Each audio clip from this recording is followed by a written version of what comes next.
Hello all, welcome to Prep IAS. I am Dr. Mohammad Zia and this is our second video lecture of Medieval India.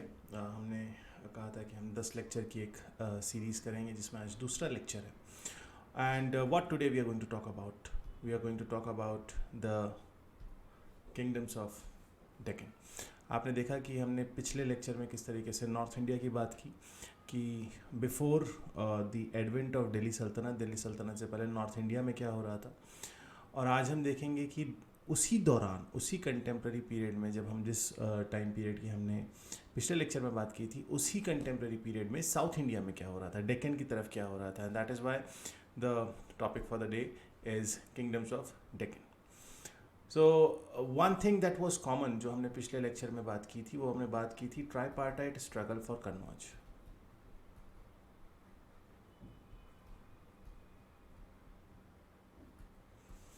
हमने जब बात की थी tripartite struggle for Kannauj की तो हमने एक चीज़ देखी थी that this tripartite struggle for Kannauj was between the Palas जो बंगाल की तरफ से आ रहे थे, प्रतिहाराज जो सेंट्रल इंडिया और नॉर्थ इंडिया का नॉर्थ वेस्टर्न इंडिया का जो रीजन है उस पर डोमिनेट कर रहे थे, एंड द राष्ट्रकूटाज जो कि डेक्कन की तरफ से आ रहे थे. तो आज हमने पिछले लेक्चर में देखा था कि किस तरीके से पालाज और प्रतिहाराज जो हैं वो उनका क्या रोल था और कैसे उनके मेजर रूलर्स जो इम्पोर्टेंट किंग्स थे उनका इम्पैक्ट रहा हिस्ट्री के ऊपर. आज हम देखेंगे कि डेक्कन की तरफ से उसी टाइम पीरियड में जो हम अर्ली मिडिवल फेज़ की जो हम बात करते हैं उस टाइम पीरियड में क्या हो रहा था. तो सबसे पहले आइए बात करते हैं राष्ट्रकूटास की. अब हिंदू माइथोलॉजी के हिसाब से आई थिंक महाभारत में जिक्र आता है सत्यकी का, और सत्यकी के ही डिसेंडेंट्स मानते थे राष्ट्रकूटास जो है वो खुद को किसके डिसेंडेंट मानते थे, वो खुद को मानते थे कि हम सत्यकी के डिसेंडेंट हैं. लेकिन अब उनके मानने में और जो हिस्टोरियंस हैं उनके क्वेश्चंस हमेशा देखिए, हम किसी भी जब हमने मोस्टली देखा कि जब भी हमने डायनेस्टीज़ की बात की तो हमने उनके ओरिजिन की बात की या उनके वर्ण की बात की कि वर्णा सिस्टम में वो कहाँ आते थे, उनका ओरिजिन क्या था. इसी तरीके से जब राष्ट्रकूटास की तो ये हर किसी के साथ हुआ कि इनकी जो भी पर्टिकुलर किंग है, जो भी पर्टिकुलर किंगडम है, उनका ओरिजिन कहाँ से, वो किस जगह से आ रहे हैं. This is something which was always in question. And यहाँ पर हिस्टोरियंस को कोई एज सच कॉन्क्रीट एविडेंस, कोई कंक्लूसिव एविडेंस नहीं मिलता कि ये जो भी राष्ट्रकूटास थे इनका ओरिजिन क्या है. कुछ चालुक्यन किंग्स का जो इंस्क्रिप्शन है उससे ये ज़रूर पता चलता है that they were the vessels of the Chalukyas, मतलब वो चालुक्याज के अंडर थे, उनके उसमें उनके वैसल थे, उनकी जागीरदारी या उनकी जो भी प्रिंसिपैलिटीज़ उनको देख रहे थे. So this are three different things that we have came to know कि इनका जो ओरिजिन है उसके बारे में हिस्टोरिकली जो हम एविडेंस बेस्ड बात करते हैं उसमें कोई मेजर ऐसा हमें एविडेंस नहीं मिलता. दूसरी चीज़ है कि इसमें जो भी कहना चाहिए कि चालुक्यन किंग्स हैं जो इनके कंटेम्प्रेरी थे फर्दर साउथ इंडिया में, उनके इंस्क्रिप्शन से हमें इनके बारे में थोड़ी बहुत इन्फॉर्मेशन मिलती है. But one thing is for sure that they were of Kannada origin and their mother tongue was Kannada. So Karnataka वाला रीजन जो है भी हम देखेंगे किस तरीके से ये उसको डोमिनेट करेंगे और यही उनका ओरिजिन रहेगा और ये उनकी मदर टंग भी थी. ऑल्दो इस पॉइंट ऑफ टाइम पे आगे चल के आप देखेंगे कि संस्कृत को भी एक यूजेज, संस्कृत को भी एक वेटेज मिलता है इस टाइम पीरियड में. इम्पॉर्टेंट रूलर्स की बात करें तो दांती वर्मन सबसे पहले जो आते हैं. दांती वर्मन या दांती दुर्गा जो है वो रूल फ्रॉम 735 टू 756 CE. इन्हीं को माना जाता है कि ये राष्ट्रकूटा डायनेस्टी के रियल फाउंडर थे. इनको क्या माना जाता है कि ये राष्ट्रकूटा डायनेस्टी के रियल फाउंडर थे. Means he was the one who laid the foundation of this dynasty who will rule. And what he did, अब क्योंकि हमने पिछले लेक्चर में भी बात की, पिछले सेशन में भी बात की कि यहाँ पर जो भी राजा है उसकी ग्रेटनेस है या जो उसका इम्पोर्टेंस है वो कैसे पता चलेगा, कॉन्क्वेस्ट से, कि उस राजा के समय में कितना कॉन्क्वेस्ट हुआ, उस राजा के समय में कितना कॉन्क्वेस्ट हुआ. ये हमें कहाँ से ये एक बताता है कि उस राजा का या कोई भी किंग की जो हम बात कर रहे हैं उसका सिग्निफिकेंस क्या है. So Danti Durga who is the founder of Rashtrakuta dynasty, he occupied all the territories between Godavari and Veema. तो उसने जितनी भी गोदावरी और वीमा के बीच जितना भी एरिया था, गोदावरी और वीमा नदी, अगली स्लाइड में हम देखेंगे कि ये ओके। सो आप देख सकते हैं यहाँ से वीमा नदी तक, सो यहाँ से लेके इनिशियली इस रीजन तक, रफली इस रीजन तक इनिशियली जो ऑक्यूपाई किया दांती वर्मन ने, हमने ही occupied this, he conquered Kalinga, Kosala, Kanchi, सरिसिल, मालवा एट्सेट्रा। और कीर्ति वर्मा, आगे हम इसी लेक्चर में आगे हम चालुक्यन किंग्स की भी बात करेंगे। तो कीर्ति वर्मा को हराकर जो है महाराष्ट्र का रीजन जो है उसने ऑक्यूपाई किया।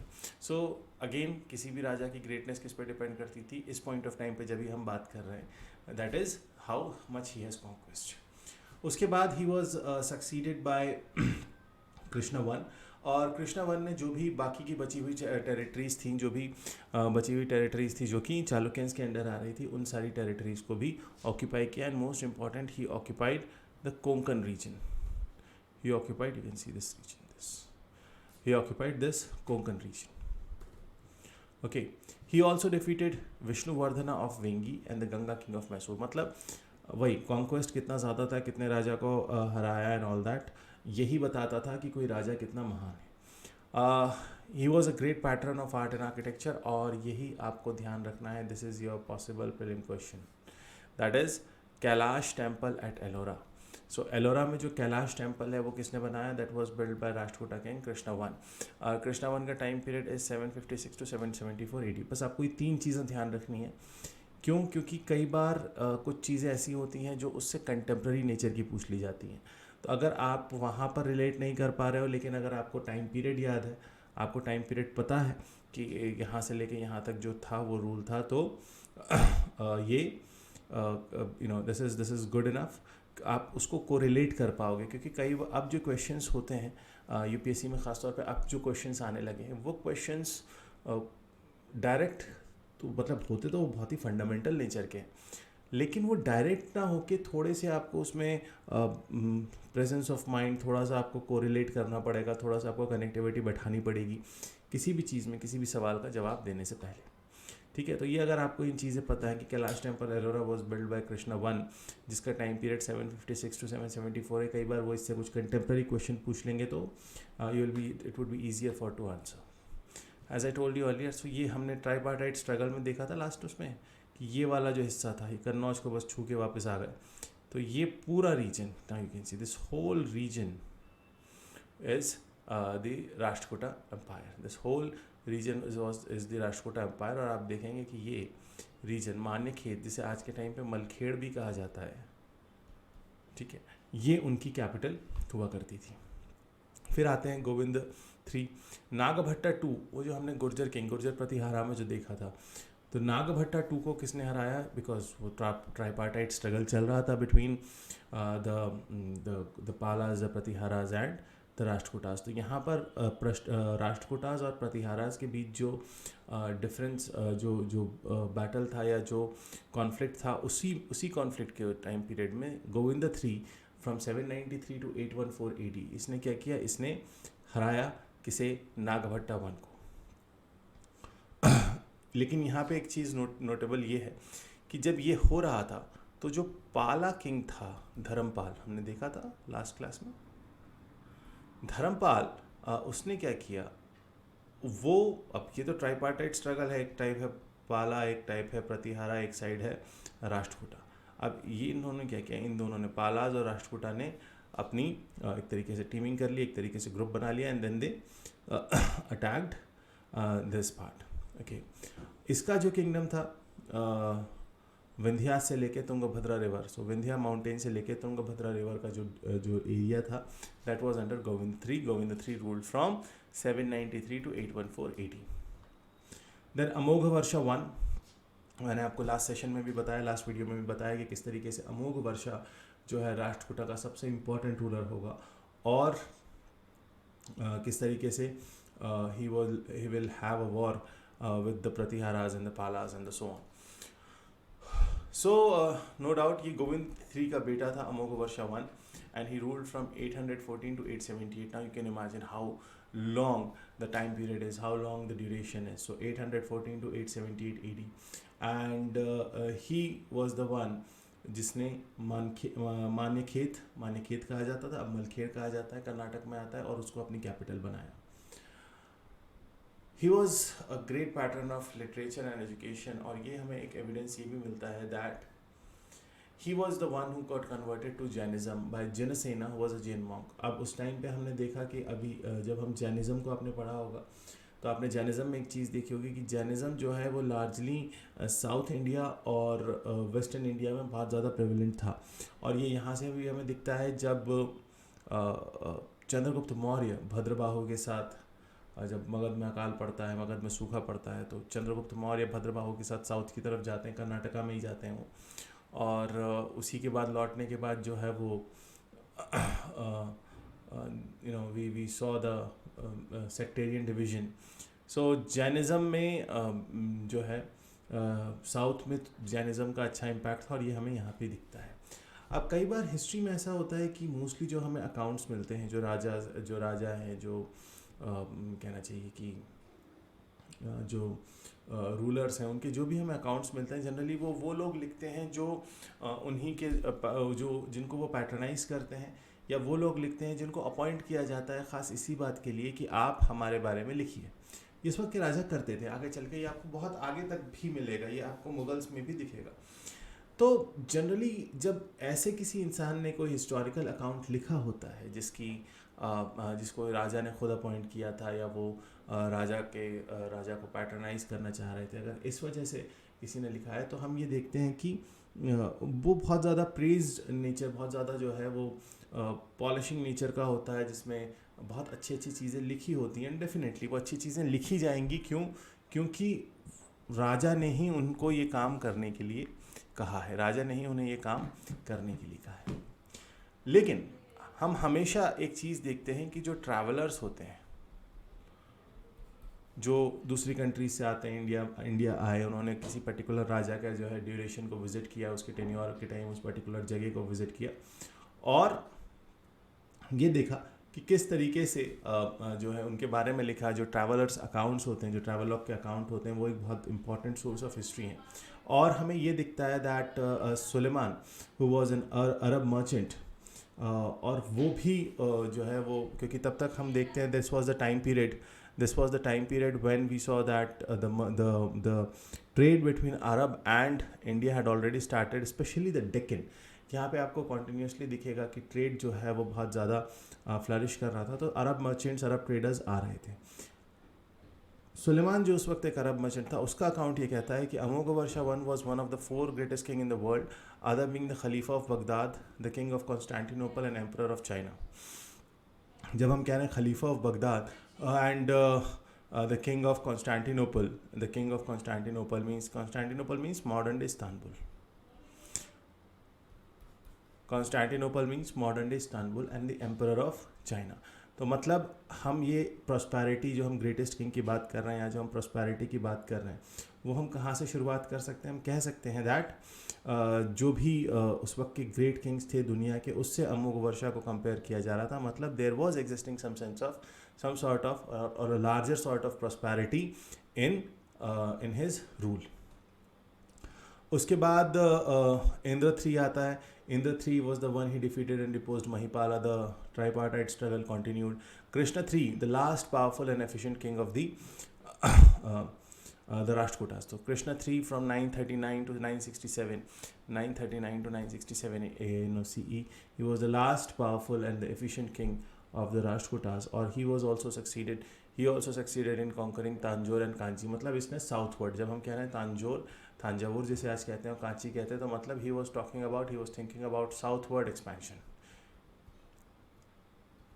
He was thinking about the southward expansion. He succeeded in defeating Tamil kings of Chola kingdom. What he was doing, he was successful in defeating the Tamil kings of Chola kingdom. तो ये ऊपर उतना ज़्यादा ना जाके means वो जो tripartite struggle चल रहा था between the Palas, Pratiharas and the Rashtrakutas, ये वहाँ पे वो वाले रीजन में ना ज़्यादा इसने कंसंट्रेट करके इसने कंसंट्रेट किया साउथ की तरफ. इसने कहाँ कंसंट्रेट किया? इसने कंसंट्रेट किया साउथ की तरफ, जो कि एविडेंट है. और चोलास के साथ he was in direct confrontation. If you talk about the society and economy in the Rashtrakuta time period, now हमने एक चीज़ देखी कि हिंदुज़म में भी सेक्टेरियन डिवीजन आ चुका था bye that point of time. Vaishnavism और शैविज्म जिसको हम कहते हैं, जिसको आगे भक्ति मूवमेंट में भी पढ़ेंगे, वैष्णविज्म और शैविज्म को. And these both, that is Vaishnavism और शैविज्म, दोनों ही फ्लरिश करता है during the period of Rashtrakutas. दोनों ही फ्लरिश करता है during the period of Rashtrakutas. लेकिन यहाँ पे एक चीज़ आपको ध्यान रखनी होगी कि वैष्णविज्म और शैविज्म फ्लरिश तो कर रहा था, लेकिन वो मतलब उनको वो पैटर्नेज नहीं हासिल था जो जैनिज़्म को हासिल था, जो हमने पहले देखा. क्योंकि जो इनके राष्ट्रकूटास के जो प्रोमिनेंट रूलर्स थे, जो इम्पोर्टेंट किंग्स थे, उन्होंने जैनिज़्म को ऑप्ट किया, उन्होंने जैनिज़्म को एक्सेप्ट किया, एम्ब्रेस किया, और वहाँ से हमें दिखता है that Jainism started to flourish in South India. But one thing was very important about the rulers of that point of time, और शायद इसीलिए उनको वो जो भी important rulers रहे होंगे, जो भी जिनको great का status मिला, वो status I think इसीलिए मिला क्योंकि भले ही वो कोई भी religion follow कर रहे हों, वो they were tolerant and rather they were also protecting other religions equally. हमको साउथ या हमको इस टाइम पीरियड की हिस्ट्री में कहीं पर भी ऐसा नहीं मिलता है. स्पेशली है हम 600 टू जो 1000 या 1200 AD तक की जो बात कर रहे हैं, इस टाइम पीरियड की अगर हम बात करें, तो यहाँ पर हमें कहीं पर भी बारिंग 1 और 2 कोई ऐसे मेजर एविडेंसेस नहीं मिलते जहाँ राजा ने जो है ये, या किसी भी किंग ने, किसी भी रूलर ने ये करा हो कि भैया हमारा तो जो है रिलीजन ये है तो हम यही फॉलो करेंगे और जनता को भी यही फॉलो करना होगा, और other religion is not acceptable. उनको जो स्टेटस मिला हिस्ट्री के अंदर, या जो उनको पोजीशन मिली हिस्ट्री के अंदर, वो इसी बात के ऊपर मिली दैट कि आप जो है वो जो भी रिलीजन फॉलो कर रहे थे वो किसी के ऊपर इम्पोज नहीं कर रहे थे. उस रिलीजन को क्या कर रहे थे, अपने रिलीजन को जिस भी तरीके से फॉलो करना था वो कर रहे थे, और दूसरे रिलीजन्स को भी वो टॉलरेंट थे. दूसरे रिलीजन को भी अगर वो रिलीजन फ्लरिश करता था तो उसको सपोर्ट करते थे. लेकिन आप यहाँ पे एक चीज़ देख सकते हैं that 1/3 of the population of the Deccan were Jains during the Rashtrakuta period. तो हमने ये देखा, अभी भी आप देखोगे तो जैनिज़्म का ज़्यादा इम्पैक्ट जो है हमें वो वेस्ट इंडिया और साउथ इंडिया की तरफ ज़्यादा दिखता है, और ये उस टाइम से ही चला आ रहा है. एंड बिकॉज ऑफ दिस, क्योंकि अब हमको यहाँ पे हिंदुज़म की बात दिखती है that वैष्णविज़म and Shaivism were flourishing. हमको यहाँ पे दिखता है जैनिज़्म को पैटर्नेज मिल रहा था. हमको दिखता है कि बुद्धिस्ट सेटलमेंट्स जो हैं लाइक कन्हेरी, शोलापुर, धारवाड़, यहाँ पे जो बुद्धिस्ट सेटलमेंट्स हैं, इनको जो है प्रॉपर प्रोटेक्शन और कहना चाहिए कि पैटर्नेज मिलता रहा किंग से. And one thing was sure for sure, इन सब चीज़ों से क्या पता चलता है, इन सब चीज़ों से यही पता चलता है that there was harmony among various religions. There was harmony among various religions. Then like there was a college at Salotgi में कॉलेज था जो अभी मॉडर्न बीजापुर डिस्ट्रिक्ट कर्नाटका में आता है.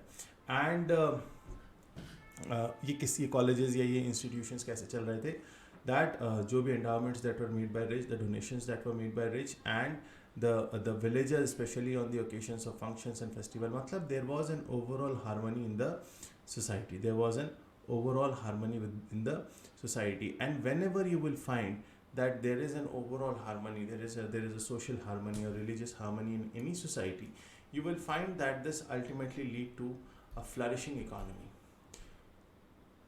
This harmony will lead to flourishing economy. इस टाइम तक Arabs जो है, अरब ट्रेडर्स जो है वो इंडिया आ चुके थे और वो ट्रेड शुरू हो चुका था. और हमें यहाँ ये भी दिखता है that there was an active commerce between the Deccans and the Arabs. There was a active commerce between the Deccans and the Arabs. And ये हमें इससे भी दिखता है, जिस तरीके से भी हमने पहले देखा कि राष्ट्रकूटा किंग्स के बारे में जो अरब मर्चेंट्स थे वो अपना ओपिनियन दे रहे थे, वो उनके बारे में एक अच्छी चीज़ लिख रहे थे. दे shows that the trade as well as there was a harmonious, a friendly relationship between the Rashtrakuta kings and the Arab trades. So this was about the Rashtrakuta. एक बार just you can see that this is the region. This is the region of the Rashtrakuta dynasty ruling from 753 to 983 CE. अब बात करते हैं चालुक्यास की.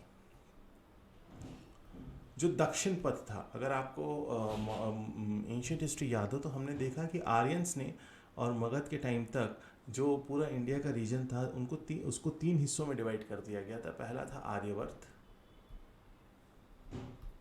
दूसरा था मध्य देश और तीसरा था आपका दक्षिण पथ। ठीक है। आर्यवर्त जनरली आप ये कह लीजिए नॉर्दर्न हिली रीजन से लेके नर्मदा रिवर तक जो है वो हम बोलते थे कि ये क्या है, ये आर्यवर्त है।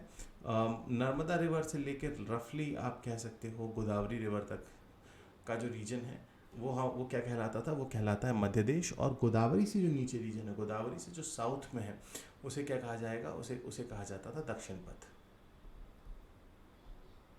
ठीक है। और यही इस टाइम पे, मतलब जिस टाइम पीरियड पे रफली जब जो राष्ट्रकूटास थे वो रूल कर रहे थे, उसी टाइम पे, उसी कंटेम्प्रेरी टाइम पीरियड पे क्या था दैट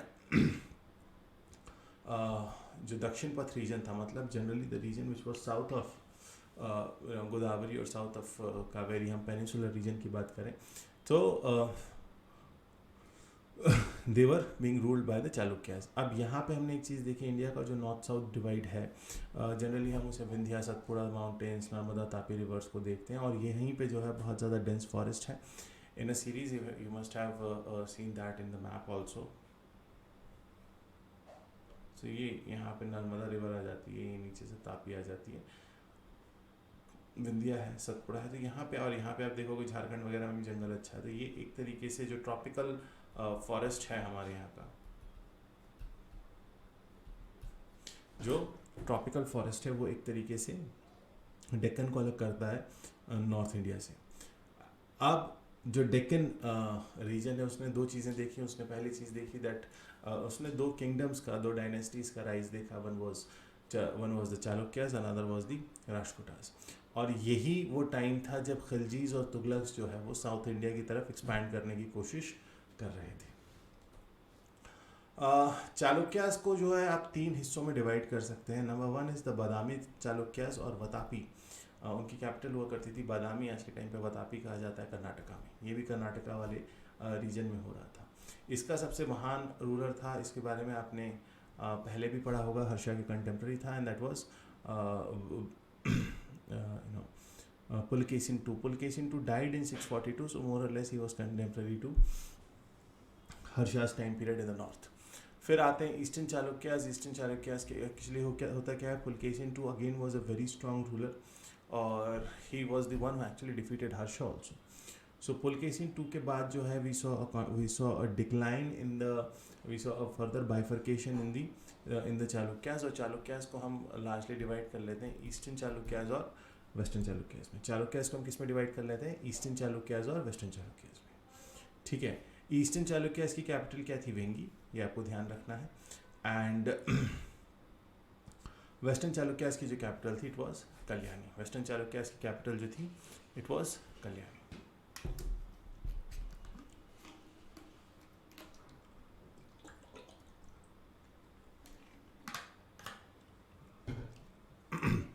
एक्सक्यूज मी। ओके, अगर बात करते हैं बादामी चालुक्यास की, तो Badami Chalukyas ruled from 6 to 8 century AD. Badami Chalukyas ruled from 6 to 8 century AD. लेकिन इनकी कैपिटल क्या थी, इनकी कैपिटल थी वतापी। इनकी कैपिटल क्या थी, वतापी। इनके इम्पॉर्टेंट रूलर्स जो अर्ली वेस्टर्न चालुक्यास के के टाइम पर भी थे, and this was like Jayasimha, Ram Raya, Pulakeshin I who ruled from 543 to 566. They were of this time period. Okay. लेकिन जो सबसे ग्रेट जिसको रियल फाउंडर कहा जाता है, या one of the greatest rulers of this dynasty was Pulakeshin II. Pulakeshin II ruled from 610 to 642 AD. Pulakeshin II ruled from 610 to 642 AD. और इसने क्या किया, he defeated Harsha's attack in the north. He was contemporary to Harshavardhana. He was contemporary to Harshavardhana. ये point ध्यान रखिएगा, ये आपको exam में कंफ्यूज कर सकता है। This is an important point.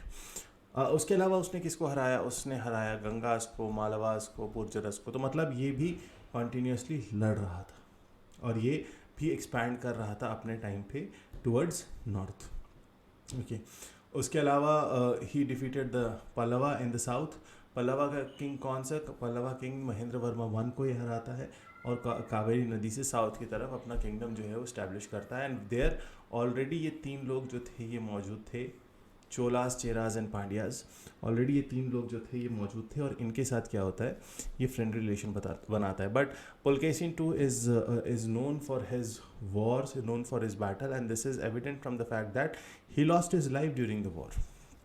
मैंने आपको लास्ट उसमें भी बताया था कि किस तरीके से जो वॉर है उसका एक कॉस्ट है। तो एक अच्छा रूलर था, and he is considered to be the greatest ruler of his dynasty, and he got defeated. He lost his, he was not defeated but he lost his life during the war, but overall उसने अपने empire को एक बहुत ही prominent position तक पहुंचा दिया था। उसके अलावा विक्रमादित्य वन, विक्रमादित्य टू, विजयादित्य, और the last Chalukya king, the last Chalukya king of Badami was Kirtivarman II, who ruled from 746 to 753 AD। ठीक है, but what you have to remember from this, पहली चीज़ उनकी कैपिटल और दूसरी चीज़ the contribution of Pulakeshin two, the contribution of Pulakeshin two. आपको पता है क्योंकि ये जो है हम लार्जली डेक्कन रीजन की बात कर रहे हैं। अगर हम डेक्कन रीजन की बात कर रहे हैं तो आप ये समझिए कि यहाँ पर वही सरवाइव कर पाएगा या वही रूल कर पाएगा जिसके पास एक अच्छी नेवल पावर होगी, एक अच्छी मैरिटाइम पावर होगी। अपार्ट फ्रॉम दैट, क्योंकि इनको कॉन्टीन्यूसली ये जो है ये कॉन्टीन्यूसली जो है ये लड़ रहे थे, ये आपस में इनका एक्सपेंशन और जो इन्वेजन है, expansion and invasion was going hand in hand. So they also had a well organized army, they also had a well organized defense system. Again, the Chalukyas कौन थे? These Chalukyas were Hindus, but they were tolerant of Buddhism and Jainism. They were tolerant of Buddhism and Jainism. इन्हीं के time पे हमें दिखता है that the Kannada language and the Telugu literature both saw good development. लेकिन यहाँ पे अब देखो, हमने एक चीज़ देखी कि जहाँ पर भी या जब भी हमने देखा कि बुद्धिज़्म और जैनिज़्म की हम फ्लरिश करने की बात करते हैं तो वहाँ पे आपको दिखता है कि किस तरीके से बुद्धिज़्म और जैनिज़्म के राइज होने की एक वजह यही थी that there was a good, there was over usages of Sanskrit as a part to preach the religious philosophy. और वो हमें यहाँ पर भी और लेकिन हमें बाद में दिखता है that as the age they move forward in religion, actually कोई रिलीजन बुरा नहीं है। आप रिलीजन का जो भी इनिशियल पॉइंट है, चाहे बुद्धिज़्म का देख लीजिए, हिंदुज़म में वेदास हैं, बुद्धिज़्म है, जैनिज़्म है, इस्लाम है, क्रिश्चियनिटी है, तो जहाँ कहीं से भी वो रिलीजन की शुरुआत होती है या जो भी उस रिलीजन का फाउंडेशन होता है वो एक तरीके से समझिए कि सोर्स ऑफ लाइट है। लेट्स से किसी भी रिलीजन का जो है सोर्स ऑफ इंफॉर्मेशन कह लीजिए, source of literature, guidance, light, जो भी कहना चाहिए, ये सोर्स है। और इसके निकलने की कुछ ना कुछ वजूहत रही होंगी, कुछ ना कुछ वजूहत रही होंगी इनके निकलने की, इनके फाउंड होने की। और ये समय में जैसे जैसे लोग इसमें आगे बढ़ते जाते हैं, मान लो 100 साल हो गए, 200 साल हो गए, 300 साल हो गए, सो ऑन, जैसे जैसे समय में आगे बढ़ते जाते हैं वैसे वैसे हमें दिखता है कि रिलीजन के अंदर कोई ना कोई ऑल्टरेशन आना शुरू हो जाता है। इसीलिए हमने देखा कि बुद्धिज़्म जैनिज़्म के बाहर या उनके लार्जर एक्सेप्टेंस की, उनके लार्जर एक्सेप्टेंस की बहुत बड़ी वजह क्या थी? उसके लार्जर एक्सेप्टेंस की बड़ी वजह ये थी कि जो संस्कृत थी, पहली चीज़ तो it was the language of the elite, और दूसरी चीज़ वो आम आदमी के समझ में नहीं आ रहा था जो भी रिलीजियस फिलॉसफी संस्कृत में कही गई। लेकिन हम यहाँ आके देखते हैं, अब देखो 7th सेंचुरी के हम इंस्क्रिप्शंस की बात कर रहे हैं, ऐसी जगह की बात कर रहे हैं जहाँ पर बुद्धिज़्म और जैनिज़्म जो है फ्लरिश कर रहा है, राजा या महाराजा जो है वो उस पर्टिकुलर रिलीजन को जो है वो ख़त्म करने की बात नहीं कर रहे हैं। और वहाँ पे हम देखते हैं कि किस तरीके से संस्कृत की री एंट्री होती है along with the local languages. और हमें ये भी एविडेंस मिलता है that Kannada was the language of masses and Sanskrit was the language of elite. So this has happened again, that regions where there was a prominence of Buddhism and Jainism, हमें वहाँ पर भी ये डिफरेंस दिखता है। आप ऐसे समझिए कि ये जो रिलीजन की शुरुआत हुई, मान लीजिए सिद्धार्थ गौतम है, अब आप देखिएगा कि 100 उनकी डेथ के बाद ही जो है बुद्धिस्ट काउंसिल्स वगैरह की कहानी शुरू हो जाती है। जैनिज़्म में भी यही होता है, जैन काउंसिल्स होती हैं जो बार बार रिलीजन को जो है वो रीडिफाइन करने की कोशिश करते हैं। उसके अलावा हम देखते हैं कि सेक्टेरियन डिवीजन आ जाता है, हर जगह आया, भक्ति कल्ट में आया, वैष्णविज्म, जैनिज़्म, भागवतिज्म भी आया आगे, वैष्णविज्म, शैविज्म, आगे चल के भागवतिज्म भी आता है। हम देखते हैं कि बुद्धिज़्म में हमको थेरवाद दिखता है, हीनयान जो है, या महायान दिखता है। हमको जैनिज़्म में देखें तो हमें श्वेतांबर और दिगंबर दिखता है। तो ये क्या हो रहा है, ये फर्दर सेक्टेरियन डिवीजन। लेकिन ये तब नहीं होता जब वो समय में उस पर्टिकुलर सोर्स के आसपास होती है। ये तब होता है जब वो उससे दूर जाने लगते हैं, क्योंकि फिर वो light, it's like a source of light. तो आप किसी सोर्स ऑफ लाइट के बहुत पास होंगे तो आपको जो है उस सोर्स ऑफ लाइट की जो भी स्प्रेड है या जो भी उस लाइट का एम्बिट है, उस पर कोई भी किसी तरीके का क्वेश्चन नहीं होगा। लेकिन जैसे जैसे आप लाइट सोर्स से दूर होते जाओगे, आपको दिखेगा कि उसका इम्पैक्ट भी कम होगा और हर कोई उस सोर्स को अलग अपने नज़रिए से देखना शुरू कर देगा। यही वजह होती है कि रिलीजन में सेक्टेरियनिज्म आता है, यही वजह होती है कि रिलीजन्स में सेक्टेरियनिज्म या जो सेक्टेरियन डिवीजन है वो क्रिएट होता है। आर्ट एंड आर्किटेक्चर की अगर बात करें अबाउट द चालुक्यन पीरियड, सो यहाँ पे आपको रिलीजियस थीम्स भी दिखती हैं, सेक्युलर थीम्स भी दिखती हैं। टेम्पल्स में म्यूरल पेंटिंग्स का बहुत अच्छा यूज़ है। This can help you in your art and culture obviously. And the temples under the Chalukyas, the temples under the Chalukyas are a good example of Visara style of architecture. यहाँ पर हमें this is also known as the Deccan style or the Karnataka Dravid style or the Chalukyan style. और ये जो विशारा या Vesara style है, it is a combination of the Dravidian and the Nagara style of architecture. ये आपको ध्यान रखना है। ये आपको ये जो है ये आपके PPQ में, यानी कि पॉसिबल प्रीलिम क्वेश्चन है ये, कि इस तरीके का क्वेश्चन आ सकता है related to the Vesara style of architecture, related to the Vesara style of architecture. Okay, moving further, उसके अलावा आईहोल टेम्पल्स जो हैं, सूर्य टेम्पल है या दुर्गा टेम्पल है, जैन टेम्पल एट मेगुटी भैरविकीर्ति। सो जो आईहोल टेम्पल कॉम्प्लेक्स है वो भी इन्हीं के टाइम पे है। पट्टडक्कल जो है again UNESCO world heritage site, जिसमें हमने कहा ना ये जो इनकी आर्किटेक्चरल स्टाइल थी, या जो इनका आर्किटेक्चरल स्टाइल है, it is a combination of the Dravida and the Nagar style. तो यहाँ पर भी आपको पट्टडक्कल, यहाँ पर भी टेम्पल कॉम्प्लेक्स है, यहाँ पर 4 टेम्पल्स दिखते हैं नागर स्टाइल में and 6 temples in Dravida style. Again an important question, ध्यान रखिएगा। Virupaksha temple and Sangameshwara temple are in Dravida style. यहाँ पे भी जो इम्पोर्टेंट टेम्पल्स है, पापनाथ टेम्पल इज इन नागर स्टाइल। तो ये आपने आर्ट एंड कल्चर में पढ़ा होगा, the Dravidian the various schools of architecture, various styles of architecture. ये वहाँ से आप इसको कनेक्ट कर सकते हैं और यहाँ से आपको एक क्वेश्चन की उम्मीद है। अब तो हम उन्हीं, क्योंकि हम अब इस स्टेज पे आ गए हैं कि अब हमको सिर्फ रिवाइज करना है, और अब हम सिर्फ उन्हीं चीज़ों की बात करेंगे, उन्हीं चीज़ों को देखेंगे जहाँ पे हमें लग रहा है कि यहाँ से क्वेश्चन बन सकता है।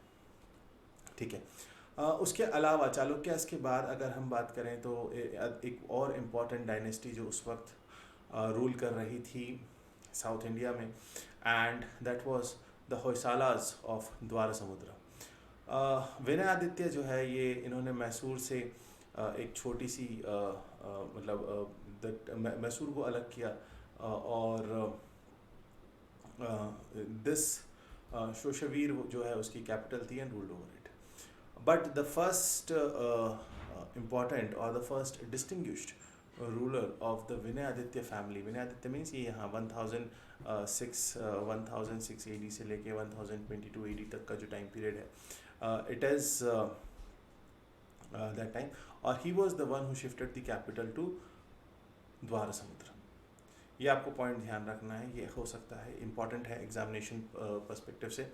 उसके बाद अगर देखें तो उसने गंगावाड़ी को जो है फ्रॉम कोलुथुंगा चोला और को एक्वायर किया, और ये जो गंगावाड़ी वाला रीजन था, it served as the buffer state between the Chalukyas and the Chola empire. Buffer state एक तरीके से आप इसको ऐसे समझ सकते हैं कि एक तरीके से एक फ्रंट है मीन्स दोनों के बीच डायरेक्ट कॉन्फ्रंटेशन ना हो, कि एक बीच में एक एम्पायर था।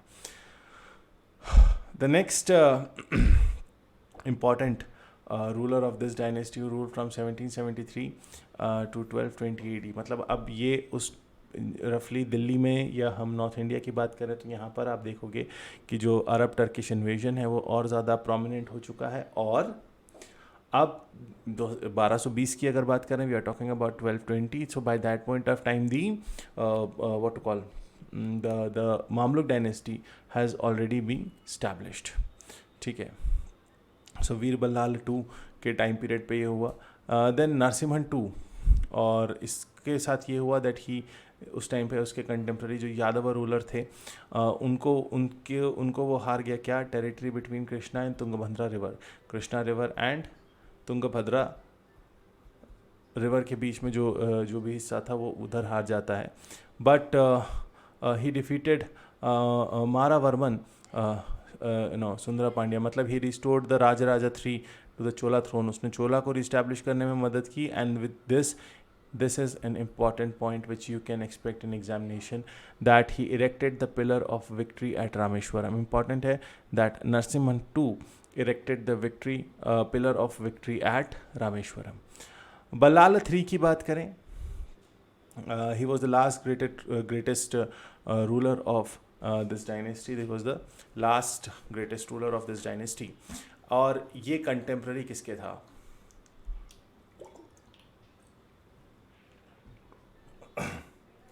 एक्सक्यूज मी, ये कंटेम्प्रेरी था मलिक काफूर के, ये कंटेम्प्रेरी था अलाउद्दीन खिलजी के।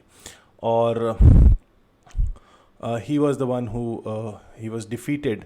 तो हम देखते हैं ना कि जब हम अलाउद्दीन खिलजी को देखेंगे तो हम देखेंगे कि he defeated, actually it was Malik Kafur, और जो था वो बहुत ही एक इम्पॉर्टेंट मिलिट्री कमांडर था। और अलाउद्दीन खिलजी के उसमें, और उनका अगर आप देखें तो एक्सपेंशन जो है टुवर्ड्स साउथ, हम अलाउद्दीन खिलजी का एक्सपेंशन टुवर्ड्स साउथ देखेंगे, और वहाँ पे हम देखेंगे कि उसने होयसाला किंग्स को भी हराया। तो इट वाज बल्लाल III जो कि हार गया था मलिक काफूर से, and then he later on he fell to victims to the sultans of Madurai. तो ये हमको दिखता है। Ballala IV, he was also having his continuous struggle with the Muslim rulers, Khiljis के साथ उसका या जो आगे डायनेस्टीज़ आई उसके साथ उसका continuous struggle रहा। But with the death of Ballal IV, the Hoysala kingdom came to an end. This is important. और यहाँ पे आपको ये कई बार इस तरीके के क्वेश्चंस आ जाते हैं कि कौन किसका कंटेम्प्रेरी था, या आपको उससे रिलेट करना होता, तो this you can do. Okay, then Ballala IV के बाद, या और बल्लाल IV की मृत्यु के बाद, उसकी डेथ के बाद क्या होता है कि जो होयसाला किंगडम है उसकी एंड हो जाता है। वारंगल के भी काकाटियाज जो हैं वो एक इम्पॉर्टेंट हैं, वो भी इसी सल्तनत पीरियड के कंटेम्प्रेरी थे। So I am just taking you bit ahead, ताकि आप जब हम नेक्स्ट लेक्चर में जब हम सल्तनत पीरियड की शुरुआत करेंगे तो वहाँ आपको एटलीस्ट ये इन्फॉर्मेशन होगी, ये नॉलेज होगा कि कौन किसका कंटेम्प्रेरी था और किस टाइम पे कौन रूल कर रहा था। सो प्रोला II, और इसने ये इम्पोर्टेंट रूलर था, and he captured the territory between Krishna and the Godavari river. Krishna और गोदावरी को इसने छीना, किससे छीना? इसने छीना चालुक्य से, and ruled over with Hanumakonda as its capital. Again, capital of every dynasty is important. I am repeating again, ये मैंने आपको लास्ट सेशन में भी बताया था कि स्पेशली जब हम ये राजपूत्स की बात करते हैं, हम दूसरे किंगडम्स की बात करते हैं, हम डेक्कन्स किंगडम्स जो डेक्कन के किंगडम्स हैं उनकी बात करते हैं, तो वहाँ पे उनकी जो कैपिटल है वो बहुत ज़्यादा इम्पॉर्टेंट है। इनिशियल कैपिटल क्या थी? हनुमाकोंडा, लेकिन प्रतापरुद्र I जब आता है 1158 to 1196, ठीक है। अब इस दौरान क्या हो चुका है? इस दौरान दोनों बैटल ऑफ तराई जो है हो चुकी है। Prithviraj Chauhan has been captured and executed. Prola II का बेटा प्रतापरुद्र I, और ये क्या करता है, यहाँ पे आपको ये पॉइंट ध्यान रखना है that he shifted the capital from Hanumakonda to Warangal. He shifted the capital, and This is only important point about him that you should know.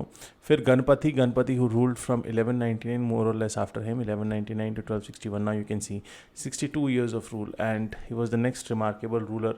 और इसने क्या किया, he captured the territories up to Kanchi from the Cholas. So Cholas के पास जितनी territories थी वो सारी टेरिटरीज को क्या होता है, ये ऑक्यूपाई करता है. And Kalinga and western Andhra, मतलब जो हिस्से उनके पास नहीं थे ये उनको भी कैप्चर करता है, उनको भी वो करता है. Now there was a lady and her name was Rudramba. Now this Rudramba was this daughter of Ganapati. पहली चीज़ ध्यान रखना है, लेकिन उसको ये थ्रोन क्यों लेना पड़ा, उसको ये थ्रोन इसलिए शी एब्डिकेटेड द थ्रोन क्योंकि उसको प्रतापरुद्र टू जो उसका ग्रैंडसन था उसके बदले जो है वो she was ruling unless and until he was there. So for 30 years you can see there's another a woman ruler who was ruling out here. Then Prataparudra two Warangal में हम देखते हैं 1309 में खिलजीज जो है under the leadership of Malik Kafur जो है वो अटैक करते हैं वारंगल पे. And Prataparudra two in order to avoid the attack वो मलिक काफूर को ट्रेजर देता है in return so that this was happen, this would done. Vinayak Deva was the last nominal ruler of this dynasty and he was sentenced to death by Muhammad Shah I. So हमको एक चीज़ बस ध्यान रखनी है कि जो 1000 pillar temple है, ये आपको आर्ट एंड कल्चर में आ सकता है कि जो 1000 पिलर टेम्पल है एट हनुमान कोंडा, this is something which is the contribution of Kakatiyas, which is the contribution of Kakatiyas in this. And this is so this was all about the kingdoms of the Deccan. Short video था हम, क्योंकि आगे चल के हमको इसका significance सिर्फ इतना है कि हमें ये पता होना चाहिए कि जब जो मुस्लिम इन्वेजन्स थे, जो अरब्स थे, जो टर्किश थे, लार्जली जो टर्किश थे वो साउथवर्ड एक्सपेंशन कर रहे थे और जो ट्राइपार्टाइट स्ट्रगल हो रहा था, तो जो साउथवर्ड एक्सपेंशन कर रहे थे, जो ट्राइपार्टाइट स्ट्रगल हो रहा था, उसके अंदर या उस पॉइंट ऑफ टाइम पे कौन किसके कंटेम्प्रेरी था, ये एक इम्पॉर्टेंट पार्ट है. So just to create an insight, क्योंकि मोस्टली होता क्या है ना, जब भी हम हिस्ट्री पढ़ रहे होते हैं, स्पेशली हम मॉडर्न मिडिवल टाइम पीरियड की हिस्ट्री पढ़ रहे होते हैं, तो लार्जली हम कंसंट्रेट कहाँ कर जाते हैं, हम कंसंट्रेट कर जाते हैं towards north India, that what was happening in north India. But reality ये है कि आपको एट द सेम टाइम जो कंटेम्प्रेरी साउथ इंडिया में या जो डेक्कन में हो रहा था, आपको उसके ऊपर भी ध्यान देना पड़ेगा, क्योंकि आप सारा कंसंट्रेशन लगा देते हो दिल्ली सल्तनत और इधर और उधर, लेकिन कई बार जो क्वेश्चंस है वो साउथ की तरफ से ज़्यादा आने लगते हैं. So this will help you in 2 ways. Number 1, it will help you to revise the history of the South India that you have studied, and this will also help you to correlate, this will also help you to connect with what was happening in contemporary northern part of India at any particular point of time. So this was the second video in this series, और इसके बाद जो हम probably शुरू करेंगे वो हम बात करेंगे, then we'll fall into the main action, that is the Delhi सल्तनत. हम कल से जो भी नेक्स्ट वीडियो है हम उसकी शुरुआत करेंगे हैं दिल्ली सल्तनत की, और उससे पहले हम देखेंगे the Arab and the Turkish invasion in India, कैसे वो अरब और टर्किश इन्वेजन आगे चल के एक एम्पायर खड़ा करता है, एक सल्तनत खड़ी करता है. बाद में मुगल्स आ जाते हैं, लेकिन I think the before we could start medieval history, what you people or what most of the people call that it is medieval history, उसकी शुरुआत से पहले हम एक जो बैकग्राउंड स्टडी चाहिए थी कि क्या कौन सी चीज़ कहाँ पर है और कौन सा जो रूलर है वो किस तरीके से कहाँ पोजीशन था, किस टाइम पीरियड में था, कौन किसके कंटेम्प्रेरी था, ये चीज़ हमने देख ली है. So I am going to see you in the next video, जहाँ पे हम बात करेंगे the Arab and the Turkish invasion की और किस तरीके से फिर वो ट्रांसफॉर्म होगा दिल्ली सल्तनत में. So do give your valuable comments in the comment section. Other descriptions about our initiative at Prep IAS is given in the description box. I'll see you in the next video. Till then, have a great time. Stay safe, stay healthy. Thank you so much.